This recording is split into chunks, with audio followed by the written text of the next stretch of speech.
Kata Nabi SAW, kuntu nahitukum an ziyaratil qubur ala fadhuruha. Aku pernah menghalang kamu, aku pernah melarang kamu daripada menziarah kubur, sekarang hendaklah kamu menziarahinya. Dan dekat-dekat dengan kewafatan ni, baginda Rasulullah SAW pergi ziarah kubur.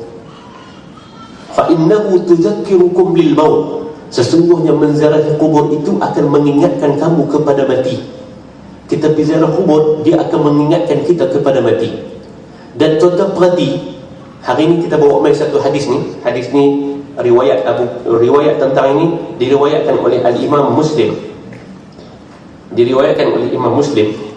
Tuan-tuan tengok dalam hadis-hadis yang lain, Nabi ni dia rajin menziarahi kubur di waktu malam. Pergi ziarah kubur, antara masa yang Nabi ziarah tu adalah Nabi ziarah di waktu malam. Ada riwayat Nabi pergi ziarah kubur bersama dengan isterinya Safiyah di waktu malam. Ada riwayat Nabi pernah menziarahi kubur bersama dengan isterinya Aisyah Al-Kubra di waktu malam. Dan riwayat ini bersama dengan Abu Buwaihibah juga di waktu malam. Nabi suruh kita menziarahi kubur. Fa innahu tuzakkirukum lil maut. Kerana apabila kamu menziarahi kubur, dia akan mengingatkan kamu kepada mati. Wa kafa bil mauti wa'idha. Cukuplah kematian itu menjadi pemberi motivasi yang terbaik. Nabi suruh kita ziarah kubur. Kalau kita nak tingkatkan motivasi kita, nak tingkatkan kefahaman kita, nak tingkatkan takarrub kita, dekatnya diri kita kepada Allah Jalla wa'ala, maka antara benda yang diajar oleh baginda Ar-Rasul adalah dengan menziarahi kubur. Ketika mana sebelum wafat, baginda Ar-Rasul sallallahu alaihi wasallam, dalam riwayat yang lain disebut, anna an-nabiy sallallahu alaihi wasallam kharaja yawman fa shalla ala qatla Uhud salatan mayyitin ba'da 8 sinin kal muwadda'i lil ahya'i wal amwat thumma tala'a al-minbar faqala inni bayna aydikum faratun lakum wa ana shahidun 'alaykum wa inna maw'idakum al-hawd wa inni wallahi la anzuru ila hawdi al-ana maqami hadha wa inni qad a'taytu mafatih khaza'in al-ard aw mafatih al-ard wa inni wallahi ma akhafu 'alaykum an tushriku ba'di walakinni akhafu 'alaykum ad-dunya an tanafasu fiha wa taqtatilu fatahliku kama halaka man kana qablakum.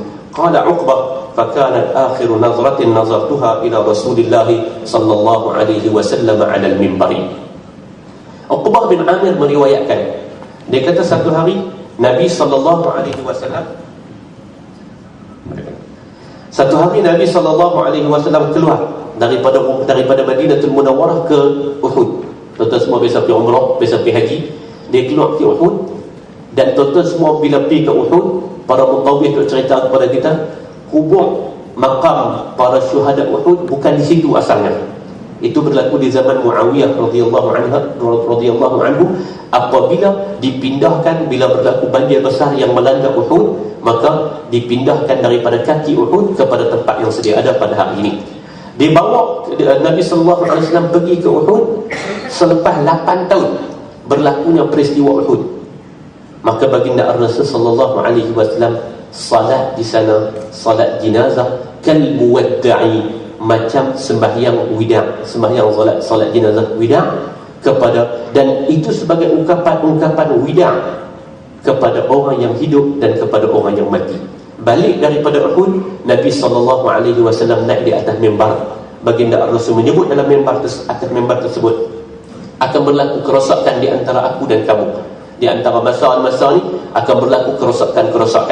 Kemudian Nabi kata, walau bagaimanapun wa ana syahidun alaikum, aku tetap menjadi saksi kepada kamu, dan aku janjikan kepada kamu haud, telaga Al-Kautsar. Sesungguhnya aku tengok kepada haud itu daripada tempat diri aku ini, dan sesungguhnya aku telah diberikan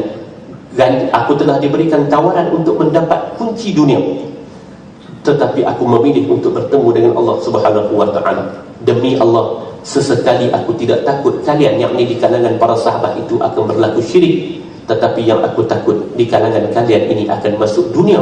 Fatanafasuha, lalu kamu mengambil dunia, kama tanafasuha, sebagaimana kamu ambil, sebagaimana orang-orang yang sebelum ini mengambil dunia.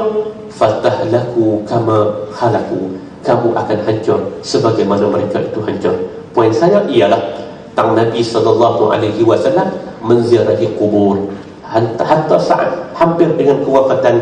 Fa innahu tuzakkirukum bil maut, kerana sesungguhnya baginda Rasulullah SAW kata ia akan mendekatkan kita kepada kematian. Muka surat yang ke-6, cerita dalam muka surat yang ke-6 ni tuan-tuan, riwayat Imam Bukhari yang dalam kurungan tu 5403, Muslim 2192, hak tu nombor hadis.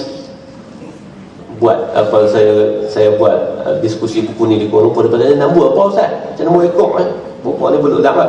5403 tu nombor hadis dalam silsilah Sahih Bukhari, Sahih Muslim ni, dia ada nombor tepi dia tu. Sebelum haddatsana tu dia ada nombor-nombor. Hak tu nombor hadis Imam Bukhari dalam hadisnya yang ke-5403 dan Imam Muslim 2192 meriwayatkan daripada Urwah, katanya bahawa Sayyidatina Aisyah radhiyallahu anha telah memberitahu kepadanya bahawa apabila Rasulullah sallallahu alaihi wasallam mengadu sakit, maka beliau Aisyah telah membaca Al-Mu'awwidhat, lalu menghapus ke tangan baginda dan menyapu muka baginda dengan tangan baginda yang mulia. Inilah antara ikhtiar rawatan yang dilakukan oleh Aisyah Al-Kubra untuk merawat baginda Ar-Rasul sallallahu alaihi wa ala alihi wa sahbihi wa baraka wasallam. Cerita dia tuan, bila Nabi makin sakit, kalau kita cerita bagi agak panjang, balik daripada haji, Nabi SAW mula sakit. Bila mula sakit, baginda Ar-Rasul SAW masih bergilir di antara rumah-rumah isteri dia. Sampailah satu ketika baginda minta izin daripada isteri-isteri dia untuk duduk di rumah Aisyah. Lalu diberikan keizinan oleh isteri-isteri dia yang lain untuk ke rumah Aisyah daripada rumah isteri dia yang bernama Maimunah. Itu dalam perenggan bawah tu tuan-tuan boleh tengok. Dipapah oleh dua orang sepupu dia, iaitulah Al-Fadl bin Abbas dan Ali bin Abi Talib. Kedua-dua orang sepupu ni memapah Nabi, keadaan dia makin teruk, bawa ke rumah Aisyah radhiyallahu anha. Bila sampai di rumah Aisyah, dia punya sakit baginda itu makin bertambah-tambah, dan baginda telah memanggil Aisyah, mengarah Aisyah untuk membaca Mu'awwidhat, Qul a'udzu birabbin nas dan Qul a'udzu birabbil falaq. Dan inilah menjadi dalil tentang masyru'iyatul ruqyah, tentang syariat, mengikut syariatnya ruqyah ini. Ruqyah ataupun kita sebut sebagai jampi itu memang disyariatkan di dalam Islam. Dan Nabi SAW suruh dalam riwayat yang lain, Nabi SAW suruh Aisyah baca Bismillahi arqika dan sebagainya, itu dibaca oleh Aisyah radhiyallahu ta'ala an. Sekali lagi, ini peristiwa ini memberi pengajaran kepada kita tentang manusianya Nabi sallallahu alaihi wasallam. Saat itu tuan jumpa, bila tuan baca tu, tuan akan jumpa riwayat Abdullah bin Mas'ud. Selain daripada baginda Rasul sallallahu alaihi wasallam sakit, tuan akan jumpa riwayat Ibnu Mas'ud. Ibnu Mas'ud kata, aku masuk ke dalam rumah baginda Rasul, aku tengok ishtaddal wajah, kesakitan Nabi itu hatta marrat, sehingga merah wajahnya. Dia tengok kepada Nabi, dia kata, ya Rasul, sakitkah tuan? Baginda Rasul menjawab, ya, aku sakit. Fa innan nabi, sesungguhnya para nabi ini, apabila mereka itu dimusibahkan dengan sebarang penyakit, maka musibah penyakit mereka itu dua kali. Laisa kabislikum, bukan macam sakitnya kamu. An-Nabi ni, An-Nabi Ar-Rasul alaihi wassalam, termasuk baginda kita sallallahu alaihi wasallam, bila dia sakit, kesakitannya bukan sekali tetapi berganda-ganda. Kata baginda Ar-Rasul, dia sebut kepada Ar-Rasul sebut kepada Abdullah bin Mas'ud, demikianlah kedudukan aku. Kalau aku sakit, sakit itu akan bertambah-tambah dua kali. Jadi tuan-tuan, pengajaran kita daripada peristiwa yang kedua yang kita kongsi bersama pagi ini, yang pertama tentang masyru'iyatul ruqyah, jampi ini tuan-tuan, terutama bacaan-bacaan bila kita sakit. Nabi SAW ajak sebagai sebahagian daripada ikhtiar. Sebahagian daripada ikhtiar, Nabi suruh kita takluk dengan Allah, mohon kepada Allah Jalla wa'ala.